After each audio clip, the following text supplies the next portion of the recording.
那我们今天是采用视讯的方式来进行这个记者会，主要是因为从这个礼拜开始，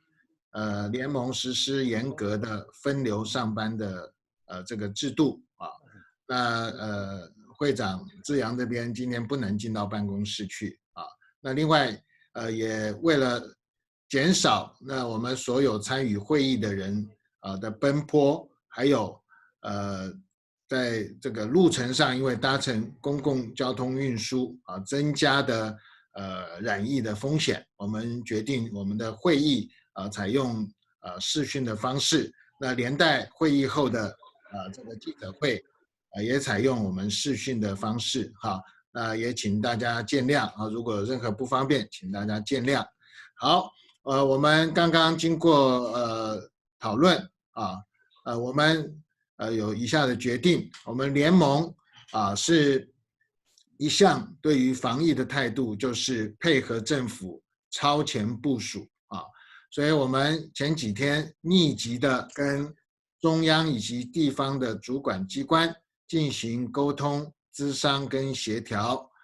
得到了一个结论，我们4月11号会正式的开打，而且采取完全的闭门比赛不开放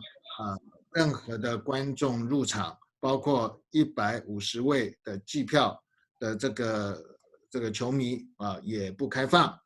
那我们除了决定闭门以外，我们也参酌各项的建议，我们会采非常严格的管理措施包括我们对于球场的工作人员、球员还有这个所有可能会进出的人呢，我们会严格控管事前我们会倒测，然后当场会来确认他们的身份换句话说虽然没有球迷，但是我们实际在这个场地里面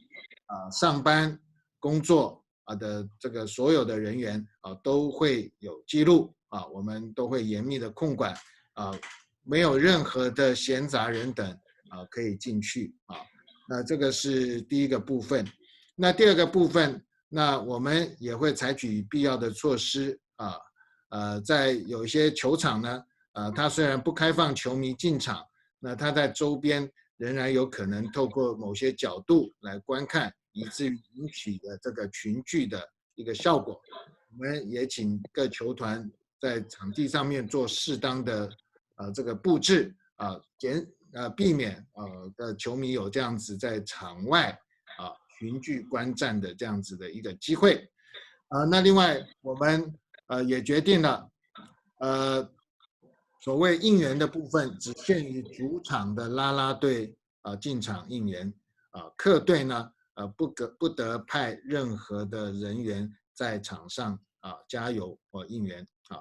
那另外我们也希望媒体朋友配合，就是也保护我们的球员我们除了在场地进行这个在进行中采访以外呢赛后的各种访问呢我们会规划很好的动线保持一个安全的距离采访那另外我们也会防止这个各项的这个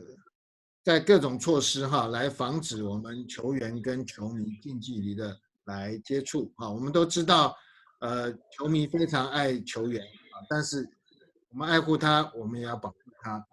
所以除了在球场不开放民众入场以外，我们除了球场，包括球场的出入口这些球员离场的这个动线以及他们的住宿地点、训练地点等等，我们都会采取适当的措施避免球员跟球迷有近距离的接触所以除了球场以外，其他地方也请球迷能够配合不要来接近我们的球员跟他们要签名照拍手